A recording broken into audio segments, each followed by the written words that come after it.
Boker Tov. Mes chers amis, ce matin, nous étudions le chapitre 52, verset 8 de Yeshaya, la Haftara. Le verset nous dit la chose suivante. Kol, une voix, tsofaïr nassou, tes guetteurs lèveront.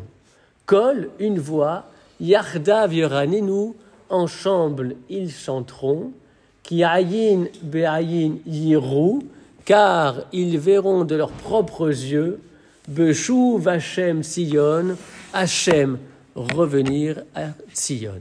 Alors il faut comprendre ce verset, quelle est cette voix, qui sont ces guetteurs dont parle le verset, et qu'est-ce que cela veut dire qu'ensemble ils chanteront.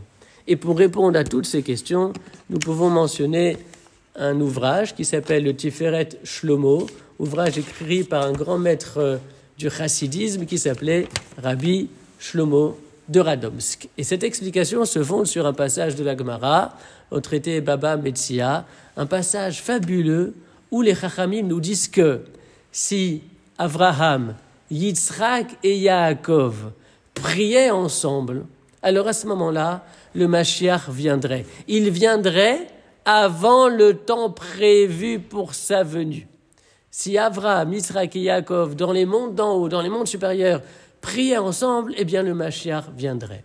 Dit autrement, la situation d'exil est celle de toutes les difficultés concernant le rassemblement des générations. Chaque génération prie séparément. Et le messianisme se définit alors comme une entente totale entre les générations. Et c'est ce que signifie notre verset. Les guetteurs désignent les avot, Avraham, Yitzhak et Yaakov, qui, durant toute leur vie, n'ont eu de cesse de guetter Hachem, de scruter sans cesse un mouvement divin qui se dessinerait dans le monde, ou alors dans leur cœur et dans leur esprit. Ceux qui guettent Hachem, c'est bien sûr les avot. Et alors, de cette manière, on comprend qu'une voix, tes guetteurs lèveront, Avraham, Yitzhak et Yaakov, une voix ensemble, ils chanteront. Et alors, à ce moment-là, effectivement, ils verront de leurs propres yeux Hachem revenir. Okay.